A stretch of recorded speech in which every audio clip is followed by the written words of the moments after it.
ማንን ደሞ የሆነ ጉጉት አለ ፋይት የማድረግ ኤምኤምኤ መሞከር ፈልጋለሁ በገር ዋናው ጆኒ ነው ጆኒን ማየት ፈልጋለሁ ሲዶ አያ ነው ጀመር ጃኒ ልክ ነበረች በግና ሲዶ በግና ማለት ጌች በጣም የወረደ ስራ እንደምትሰሩ አላቅም ነበር 100% ያብስራ ዛራን ዘራታለች ይሄ ማንንም የኢትዮጵያ ህዝብ የሚያቀው ጉድ ነው ማንን ደሞ የሆነ ጉጉት አለ ፋይት የማድረግ ኤምኤምኤ መሞከር ፈልጋለሁ በገር ዋናው ጆኒ ነው ጆኒን ማየት ፈልጋለሁ ጆኒ አትቆይም ይያለ ነበር እሱን ቪዲዮን የማይቸው ነበር 11 አመት ጀምሮ የሰራው ማርሻል አርት 30 ሰከንድ አያድንም 3 አመት ከሰራ ሰው ጋር ስገባ ማለት ነው I can't wait to show you guys what I can ወደ ኤምኤምኤ ሽፍት የማድረግ ሐሳብ አለ ብዙ ኢንተረስቱ አልነበረኝም ግን የተናገራቸው ነገሮች ስላሉ መስፍን ብሩ ከኔ ጋር 100 ጊዜ ቢገባ በኤምኤምኤ ማች 100 ጊዜ ነው ያሸንፈዋለሁ እድሜ ልክን ቦክሲንግ ከ11 አመት ጀምሮ ቦክሲንግ ሰርቻለሁ ስላልክ ከ11 አመት ጀምሮ የሰራው ቦክሲንግ ለሱ መልስ መስጠት ፈልጋለሁና ቀጣይ በዛ ተጠብቃለሁ ኤምኤምኤ ላይ እንጠብቅ በቲኤፍሲ 04 ወይ 05 ሊሆን ይችላል አቤኔዘር ጋር የሚደረገውን ባውን በቲኤፍሲ 02 ምን ታስቢያለሽ እሱ ጋር የሚደረገውን ፋይት ያው በጉጉት እየጠበቅኩ ነው ቀኑ አልደርስ ብሎኛል እና እንገናኛለን በደንብ ጥሩ ጨዋታ አሳያቸዋለሁ ለደጋፊዎቼ ለአድናቂዎቼ እነሱን የሚመጥን ነገር አሳያቸዋለሁ አሸንፈው ነበር ምናምን ብሎ ነበር ከዚህ በፊት ባደረጋችሁ ጨዋታና አላመነም እስካሁን እስቲ ለራሱ ዘረረሽው ራሱ ነበርና ለሱ ምን አስተያየታለሽ ምንም አስተያየት የለኝም አሁን ደግሞ በደንብ እንዲያምር እንዲቀበል አደርገዋለሁ ከሱ ውጪ ኢትዮጵያ ውስጥ በጣም የምትወደው ቦክሰኛ ማን ነው በጣም ላንተ ኢንስፓየር የሚያደርግ የኢትዮጵያ ቦክሰኛ የምትለው ማን ነው አሁን ላይ ማንንም የለም አሁን ላይ ማደንቀው ራሴን ነው እሺ ከውጪስ ያንተ ምን ጊዜ ምርጥ ቦክሰኛ ማለት እሱ ግልጽ ነው ካሜራማሩም የሰፈሬ ልጅ ነው ፋኒ ነው ሜዌዘር ኦኬ እኔ ሜዌዘር አድናቂ ነኝ ለዚህ ሲጀመር ጃኒ ልክ ነበረች በግና ሲዶ በግና ሲጀመር አገባቡ ራሱ ልክ አይደለም እንኳን አባዬ ወላሂ ለዚህ ሲጀመር አገባቡ ራሱ ልክ አልነበረም እኮ ዋለ ምን አፈሰስክብኝ በግና አልጫወትም ብለህ እንደነበር ባትጫወትስ ቢቀርብስ ባይጫወትስ ባገባስ አንድ ነገር ብቻ ልበለው በግ ሆዳም ለበግ ብቻ የተፈጠርክ ሆዳም ነህ ላንተ ራሱ ይሄን ባይገባ በግና በብዙዎች ዘንድ ተወዳጇ ቲክቶከር ጃኒ እስር ቤት ልትገባ ትችላለች ተባለ። በኢቲኤፍሲ መድረክ ላይ የተናገረችው ንግግር ትልቅ ጣጣ ውስጥ እንደከተታት ነው የተገለጸው። በዚህም እስከ 3 ወራት ድረስ ሊያስቀጣት ይችላል የተባለው የህግ ባለሙያ ጠበቃ ሰብለ አሰፋ ጉዳዩን እንዲህ ሲሉ ማብራርተውታል። ጃኒ በቴዶ ላይ እንደ አህያ ነው የሚራገጠው ማለቷ በህግ ፊት 2 ቦታ ይከፈላል። አንደኛው የውድድር ስልቱን ለመተቸት ከሆነ እንደ ስድብ ላይ ይቆጠር ይችላል። ሁለተኛው ግን ግለሰቡን ለማዋረድ አህያ የሚለውን ቃል ተጠቅማ ከሆነ በወንጀል ህግ አንቀጽ 615 መሰረት እስከ 3 ወር እስራት ሊያስቀጣት ይችላል። በተጨማሪም እንደ አባይ ቲቪ ያሉ ሚዲያዎች እንዲህ ያለው ንግግር በቀጥታ ማስተላለፋቸው ከጋዜጠኝነት ስነ ምግባር ውጪ ነው ተብለዋል። ታዋቂነት በጨመረ ቁጥርም ምላስን መግራት ግድ ነው ተብለዋል። እናንተስ ምን ትላላችሁ? ጃኒ ተሳሳለች ወይስ ደግሞ የጨዋታው ትችት ነው? ኮሜንት ላይ ተወያዩበት። አዲስ ከሆናችሁ ደግሞ ፎሎ ማድረግ እንዳይዘነጋ። ጃኒ ይህን ስሜት አላገኘውም፣ ነገ ጠዋትነስ አላገኘውም ብላይ ነው የት ነው ስሜቱ? እኔ ጋይስ እናቴ ትሙት እንደዚህ ተጫዋች አይቻላቅም። ጆኒ ትችላለህ፣ በጣም ጆኒ ትችላለህ። በቃ አንተ ከዚህ በኋላ ኢትዮጵያን ወክለህ መጫወት ነው ያለብህ። ማለት ኢትዮጵያን ወክለህ ኢንተርናሽናል ተጫዋች ነው መሆን ያለብህ። እግዚአብሔር በጣም እኛ እንዴ ጋይስ እናንተ በቲቪ ነው ያያችሁት መሰለኝ። እኔ በአይናችን ያየነው ነገር ያስፈራል። ቆለፈው እጁን ሊሰብረው ቀጣይ 03 ላይ ቀጣይ ነው እንጠብቀኝ ብሮ እጁን ሊሰብረው እንደዚህ አድርጎ እንደዚህ ሊሰብረው ሲል በቃ አይ በቃኝ አላለም። ጋርዱ ዳኛው በቃ ዳኛው በቃ ምናምን አለ። በጣም ከባድ ነው ያየነው እመቤቴ ጆኒ እንኳንም 2 ሚሊዮን ብር አስያዝኩኝ ይገባል። ማን ግን እና የማችሽ ወይኔ ያልኩትን ቃሌን ጠብቄያለሁ። ደበድባለሁ ነው ያልኩት፣ ደብድቤያለሁ። ቀጣይ ደግሞ ስፈልግ እጥላለሁ ካልኩኝ ደግሞ እጥላለሁ። አብሪሽ እንኳን ደስ አለ ወንድሜ፣ እንኳን ደስ አለ ብያለሁ። ምን ተሰማ? ያው ይሄንን ከሌሎቹ ድሌ አንተን አሉም አላካተም። ያው የወሬ ስለሆነ የወሬ ነገር አይካተትም። አቅሜን አሳይቻለሁ ብለህ ታስባለህ? አይ ከዚህ በላይ ነኝ። በጣም እንደውም ወርጃለሁ። እኔ ራሴ እንደጠበቅኩት አላገኘሁም እዚህ ውድድር ላይ። ታይሰንስ እንዴት አገኘው? ጎበዝ ተፋላሚ ነው ወይ? መጀመሪያም እኮ አይችልም አላልኩም። ጎበዝ ይንቀሳቀሳል፣ ግን ባህሪ ነበር የጎደለው። ደግሞ ያልኩትን ቃሌን ጠብቄያለሁ። ደበድባለሁ ነው ያልኩት፣ ደብድቤያለሁ። ቀጣይ ደግሞ ስፈልግ እጥላለሁ ካልኩኝ ደግሞ እጥላለሁ። ለመጨረሻ መልእክት ለታይሰን ልትለው የምትፈልገው ነገር ካለ? ምንም ስቴይ ሃምብል ብቻ እና ሃምብል ያርገዋለሁ ብለህ ታስባለህ? ሜቢ ከተማረ፣ ካልተማረ ደግሞ እስኪበቃው ደግሞ ይገረፋል። ዲጌ አዎ፣ ካልሆነ ደግሞ ሚጥሚጣ እናጥነዋለን ቀጣይ ላይ። አጋጣሚ ሙሉዬ እወድሻለሁ፣ በጣም ነው የምወድሽ ሙሉዬ። ረጅም ዓመት አንቺን ያቆይልኝ። ሴት ልጅ ነች፣ ተጉዛ የመጣችበት መንገድ አለ። ጠንክሪ፣ በርቺ፣ ተስፋ እንዳትቆርጪ ብቻ ነው ብላት። ሰው ዛራ በመጀመሪያ እንኳን ደስ አለሽ። ከያቡ ጋር ያደረግሽውን ፋይት አሸንፈሻል ማለት ነው። ሰው ከዚህ በፊት ኢንተርቪው ሳረግሽ እቺ ልጅ ብዙም ቴክኒክ የላትም እና ጨዋታው ቴክኒካል አይሆንም፣ ጨዋታው ይበላሻል ስትይ ነበርና ጨዋታው እንደጠበቅሽው ነው ወይስ እንዴት ነው? ያው እንዳልኩትም ያው ጨዋታው ተበላሽቷልኝ። እሺ የምትፈልገውን ጨዋታ ወይ የምትፈልገውን ቴክኒክ አልተጫወትኩም። ያው የችሎታሽን ወይ ደግሞ ይሄ የሞይታይ አርቱን ለማሳየት አልፈቀደችልሽም? እንዴት ነበር እሷ የምትጫወተው? አዎ አልፈቀደችልኝ። በዚሁ አጋጣሚ አኒያ ምንድነው መሰለኝ አራላም ፍሬንጭ። እሺ በዚሁ አጋጣሚ ያው ያላትን ጉልበት ሳላደንቅ አላልኩም። ጠንካራ ነች፣ በጣም ጠንካራ ነች። እሺ ያው ምቶቿ ምናምን አርፈውብኝ ምናምን አይደለም፣ ግን ስታቅፈኝ የነበረው ነገር ስሜቱ እንዴት ነበር? ወንድ እንዳቀበሽ? አረ ከባድ ነው በጣም እንትን ስትለኝ ነበር። በዚሁ አጋጣሚ አደንቃታለሁ። በጣም ጥንካሬ አላት እንዴ! ከባድ ነው በጣም። ምን ትመክራታለሽ?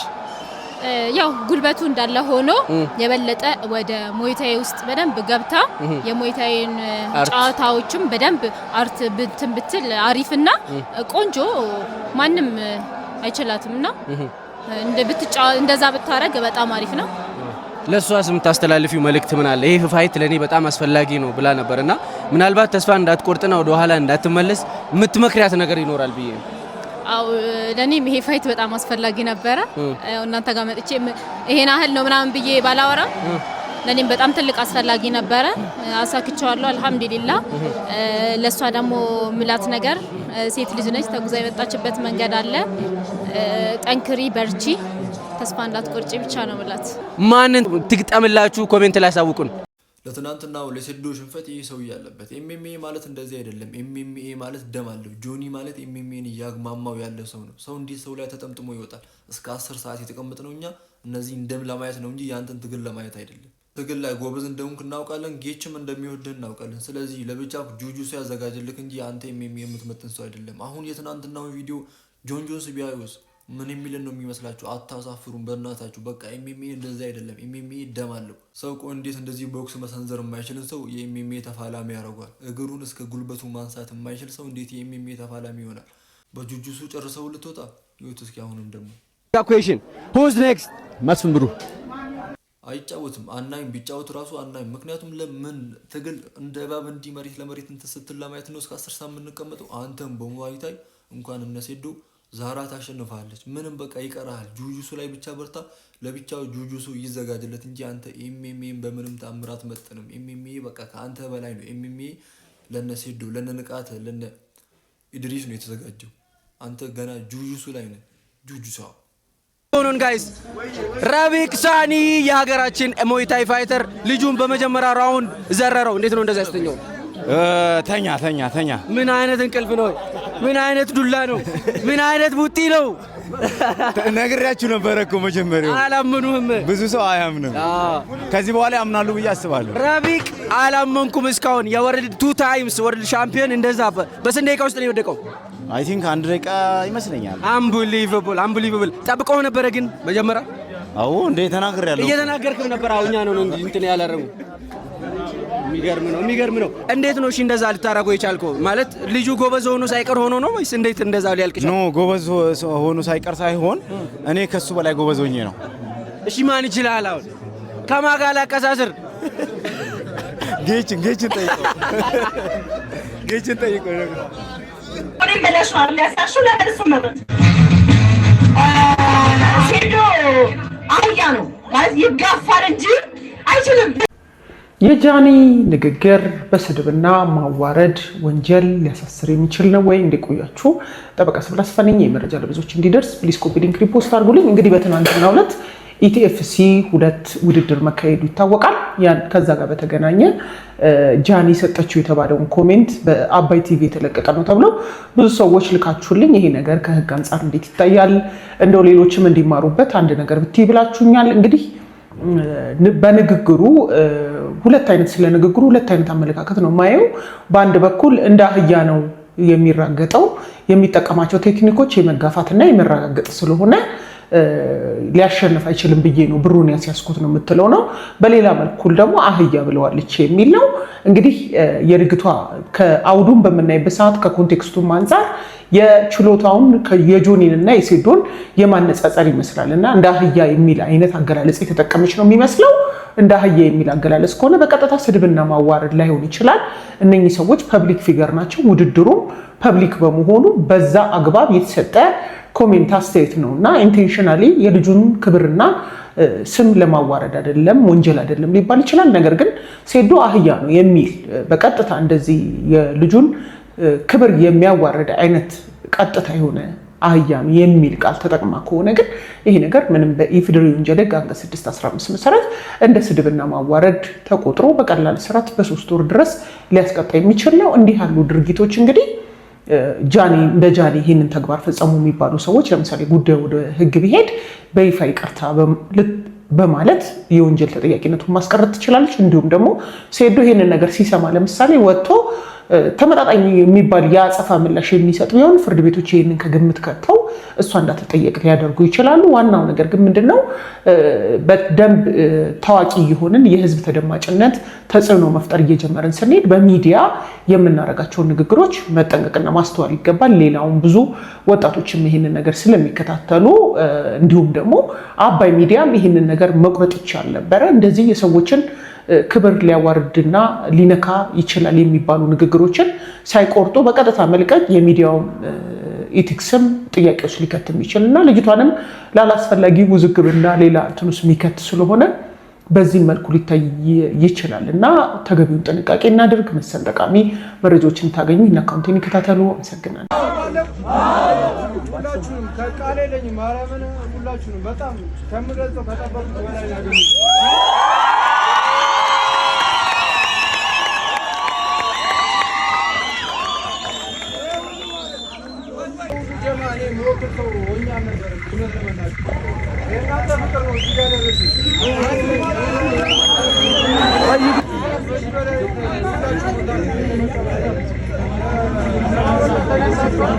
በጣም ነው የማመሰግናችሁ።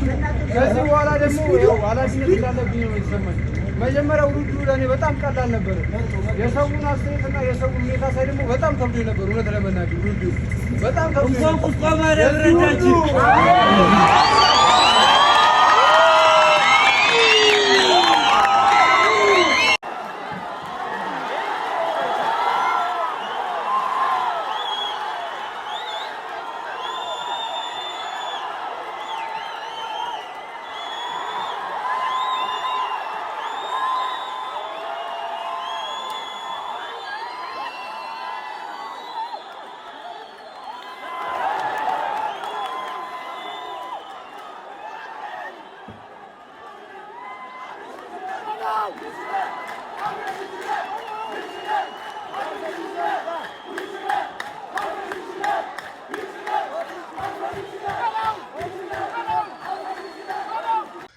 ማለት ጌች በጣም የወረደ ስራ እንደምትሰሩ አላቅም ነበር። 100% የአብስራ ዛራን ዘርራታለች። ይሄ ማንም የኢትዮጵያ ሕዝብ የሚያውቀው ጉድ ነው። ግን በእንደዚህ አይነት መንገድ እንደዚህ ለምን እንዳበላሻችሁት አላቅም። ልክ ነህ፣ ስም ሊኖራት ይችላል ዛራ። ግን 100% ማለት ነው የአብስራ ስለማትታወቅ አንተ ይሄንን ፌቨር ተጫወክ። ይሄ ዓለም ያውቀው ነው። በጣም እበት ስራ ነው የሰራ ያለው ጌች። በህግ እንጠይቀሃለን። እሺ እውነታው ደግሞ ይወጣል። እሷ የቡታጅራ ልጅ ስለሆነች ይሄን ነገር አደረክ አይደለ? እውነታው ይወጣል። ሌባ ነህ ሌባ። ለብር ብቻ ነው የምትኖረው እከክ